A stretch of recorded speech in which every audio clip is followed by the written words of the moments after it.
Hi, I'm Carl Azus. Less than 2 weeks from Election Day in America, the big question is who will lead the country. And we're not just talking about the presidency. In the House of Representatives, lawmakers serve 2-year terms. So all 435 voting seats are up for election on November 8th. In the Senate, lawmakers serve 6-year terms, and 34 Senate seats are up for election next month. Here's what the balance of power looks like right now. In the House, Republicans have control with 246 seats. Democrats have 186 seats. There are 3 vacancies. In the Senate, Republicans have control with 54 seats. 46 seats are considered Democratic. There are 2 independents in the Senate, but they usually vote with the Democrats. No one knows yet if control of either chamber will change hands in this election. But because Republicans have a smaller majority in the Senate, analysts say Democrats have a better chance of gaining control there, and Republicans have a better chance of keeping control in the House. But again, this all comes down to how Americans vote. Why this matters. It's easier for presidents to accomplish their goals when Congress is controlled by their own party. The opposing party is more likely to act as a check on the president's power and can put more limits on what a president can do. An issue that politicians are discussing on the campaign trail is the Affordable Care Act, also called Obamacare. It's a major reform of the U.S. healthcare system that President Obama signed in 2010. It's considered his signature achievement, and it contributed to a record number of Americans having health insurance. But Obamacare's also had a number of problems. One of them, announced earlier this week, is a 25% average increase in premiums, what people pay for an insurance policy.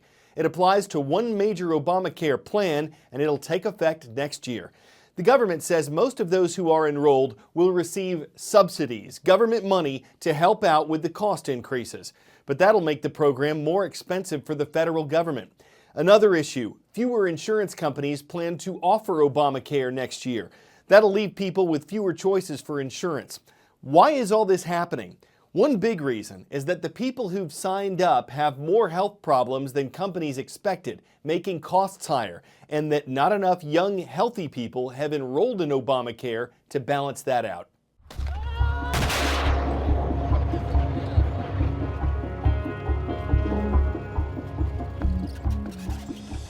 The battle to oust ISIS from Mosul is what military experts would call asymmetric warfare. That means adversaries with very different capabilities facing off against one another. On the one hand, you have around 50,000 Iraqi security forces and about as many militias and Kurdish troops. They're also backed by US-led artillery and advisors, and of course, massive coalition air power. On the other hand, you have around 5,000 ISIS fighters, but they are entrenched. The coalition's strategy is to use superior manpower, firepower, and technology to throw ISIS out of Mosul. For its part, ISIS is trying to bog down the invading forces and use guerrilla tactics to slow them down. For instance, the terror group has dug a web of tunnels to escape airstrikes and to move around the battlefield without being exposed to some of the heavy weapons the Iraqi security forces are using. They're also employing roadside bombs and a lot of suicide car bombers to not only slow the advancing Iraqi forces down, but to try and demoralize them as well. In some cases, ISIS has managed to sneak back into towns already taken by the Iraqi military, so holding and securing areas will be a big priority. While ISIS has inferior technology and, of course, much less manpower, combat in densely populated urban areas always favors the defenders. And that's why a few thousand ISIS terrorists are able to fight back at all against a force of around 100,000 advancing international troops. The city of Mosul is expected to be ISIS's last stand in the Middle Eastern country of Iraq. The terrorists still have a stronghold in Syria, but a defeat in the Iraqi city would limit their territory and strength.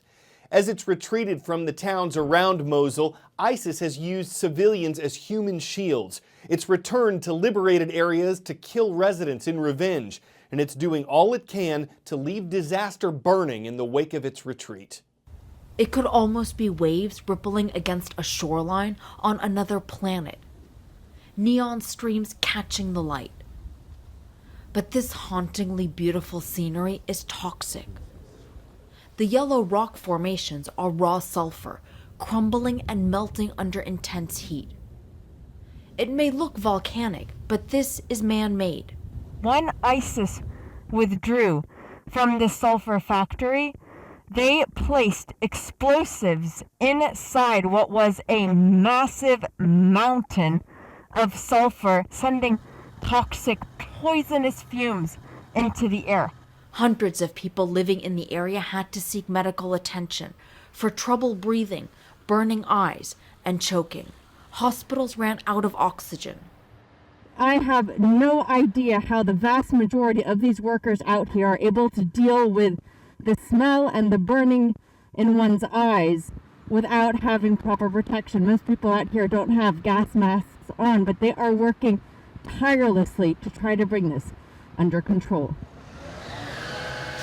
Across this otherworldly landscape, there are bulldozers, firefighters trying to stifle the flames with loads of dirt. This is a battlefield that has no rules or boundaries. And this is just one of the many ways that ISIS is trying to use whatever it possibly can to try to not only impede the advance of the security forces towards Mosul, but also in doing so cause maximum damage and maximum impact on the civilian population.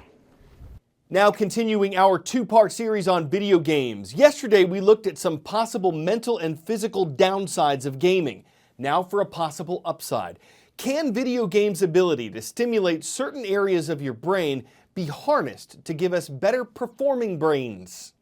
People who play video games actually see more than the rest of us. They make better and faster use of visual input, according to a recent Duke University study. What if we could all benefit from this?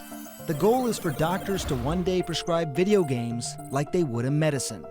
Think controllers instead of pills. And this might not be too far off. Meet AJ. He's a research associate in Adam Ghazali's lab at UCSF. You can see he's healthy as a horse, but Adam's plan is to push AJ's brain beyond its limits, to give him cognitive abilities that are almost superhuman. Yeah, so basically I'm just going to be doing what we call a visual search. I'm just going to be looking for a target object amongst a bunch of distractors, and I'm going to be using physical movements to respond to the correct target.